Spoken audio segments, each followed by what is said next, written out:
2025 में Pakistan has suffered through a lot of floods. लेकिन अल्हम्दुलिल्लाह at least we didn't get impacted by it, or did we? हमें लगता है कि फ्लड्स के दौरान सिर्फ विलेजर्स या फिर इलीगल हाउसिंग सोसाइटीज के रिहायशियों को नुकसान पहुंचता है और हम बच जाते हैं क्योंकि हमारे घरों और गलियों में सैलाब का पानी नहीं पहुंचता। हम ये इसलिए सोचते हैं because we only consider the immediate damages caused by flood, यानी कि वो तबाही जो हमें सोशल मीडिया और न्यूज पर नजर आती है। लेकिन फ्लड्स का नुकसान इससे कहीं बढ़कर है। It impacts our day to day life. Floods के फौरन बाद सूरज का गंदा पानी हर जगह इकट्ठा हो जाता है, जिसकी वजह से मलेरिया, डेंगू, टाइफाइड और डिसेंट्री जैसी बीमारियां फैलती हैं। और अगर हमारे पीने के पानी की पाइप्स और कैनाल्स कंटामिनेट हो जाएं, तो ये बीमारियां कैन स्प्रेड वाइडली। तो अगर सैलाब आप तक नहीं पहुंचा, इसका ये मतलब बिल्कुल नहीं कि ये बीमारियां आप तक नहीं पहुंच सकती। इसके साथ साथ सैलाब की वजह से महंगाई भी बढ़ती है। रोड इंफ्रास्ट्रक्चर डिस्ट्रॉय होने की वजह से हम फूड और एसेंशियल गुड्स को ट्रांसपोर्ट नहीं कर पाते, विच impact supply.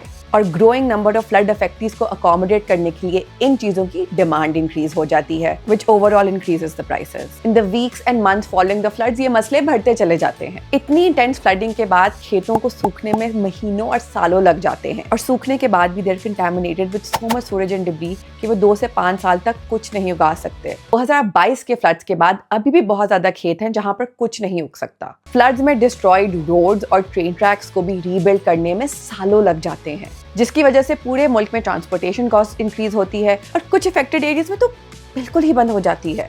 All of this destroys the rural economy, जो हमारे मुल्क की बैकबोन है। और नेचुरली जब हम खेती बाड़ी नहीं कर पाएंगे, हमें खाना इंपोर्ट करना पड़ेगा। बढ़ते इंपोर्ट बिल से ओवरऑल प्राइसेस इंक्रीज करती हैं, जिससे इन्फ्लेशन शूट्स अप। हम कॉम्प्लिकेटेड काउंटर आर्ग्यूमेंट जरूर पेश कर सकते हैं, जैसे कि करेंसी फ्लक्चुएशंस या करंट अकाउंट बैलेंसेस, लेकिन when it comes down to the basics, जब फिजिकल डिजास्टर्स होते हैं उससे इकोनॉमिक डिजास्टर्स होते हैं। You can't have a flood wipe out half a district and expect the economy to be okay, क्योंकि stock market record तोड़ रही है।